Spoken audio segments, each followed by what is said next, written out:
Assalamualaikum teman-teman. Kembali lagi di channel Muslim Kepo. Di dunia ini, setiap orang pasti mau hidup serba berkecukupan, apalagi memiliki harta yang tumpah ruah.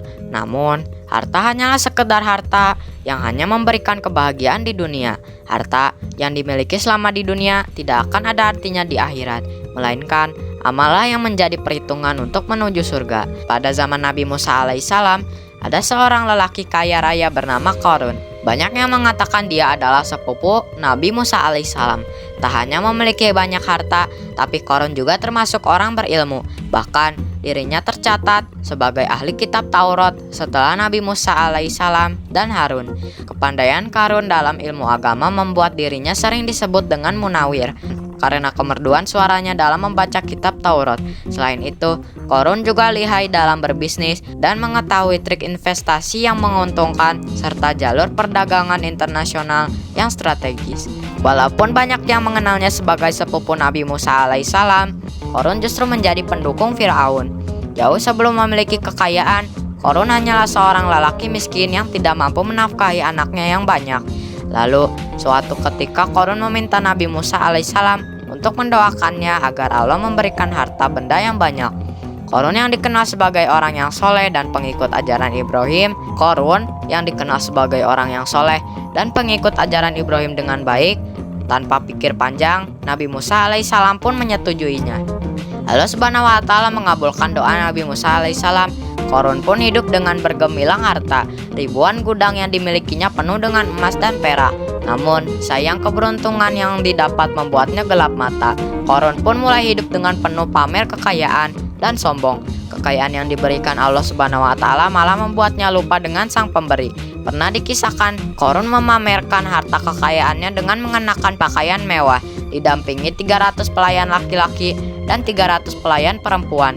Tak cukup itu, Qarun juga dikelilingi oleh 4.000 pengawal dan diiringi 4.000 binatang ternak, ditambah 60 ekor unta yang membawa kunci-kunci gudang di mana harta kekayaan tersimpan. Allah Subhanahu wa Ta'ala berfirman dalam surat Al-Qasas ayat 76, artinya, sesungguhnya Qarun adalah termasuk kaum Musa, maka ia berlaku aniaya terhadap mereka, dan kami telah menganugerahkan kepadanya perbendaharaan harta yang kunci-kuncinya sungguh berat dipikul oleh sejumlah orang yang kuat-kuat.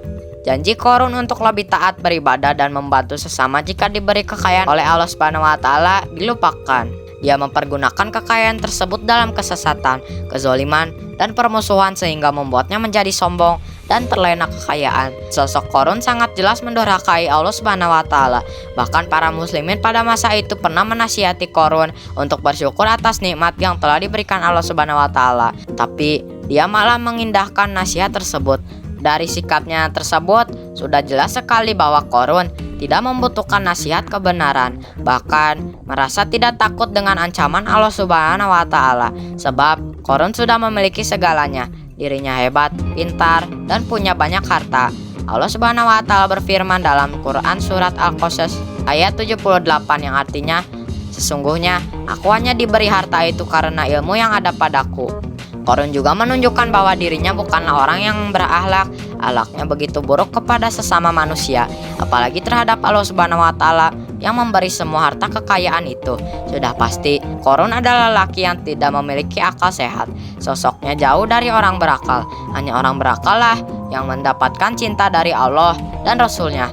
Orang yang paling kucintai dan yang paling dekat denganku pada hari kiamat nanti adalah yang paling baik akhlaknya, yaitu yang tawadu, yang mencintai dan dicintai. Hadis riwayat Tabrani. Di dalam Al-Quran juga telah dijelaskan bahwa Qarun merupakan lelaki yang berkhianat, bukan hanya kepada Nabi Musa alaihissalam, tetapi juga Allah Subhanahu wa Ta'ala. Allah Subhanahu wa Ta'ala berfirman dalam Quran surat Al-Mu'min ayat 23-24 yang artinya, dan sesungguhnya telah kami utus Musa dengan membawa ayat-ayat kami dan keterangan yang nyata kepada Fir'aun, Haman, dan Qarun. Maka mereka berkata, ia adalah seorang ahli sihir yang pendusta.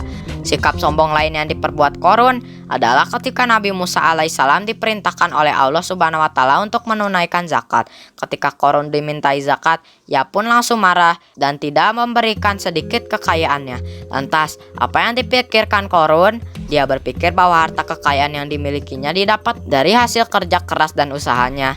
dan tidak ada kaitan dengan siapapun, termasuk Allah Subhanahu wa Ta'ala. Gambaran kisah Qarun menunjukkan bahwa dirinya sangat sombong, zalim, durhaka kepada Allah, pelit, dan tidak memiliki akal sehat. Perbuatan Qarun sangat tidak patut dicontoh oleh siapapun. Selalu ingat bahwa apa yang kamu miliki saat ini hanyalah sebuah titipan dari Allah Subhanahu wa Ta'ala, dan cobalah untuk selalu bersyukur atas nikmat tersebut. Harta bukanlah hal yang bisa diperhitungkan sebagai bekal di akhirat, namun amalan baiklah yang menuntunmu menuju surga. Terima kasih teman-teman yang sudah menonton. Jangan lupa like, komen, share, dan subscribe. Wassalamualaikum warahmatullahi wabarakatuh.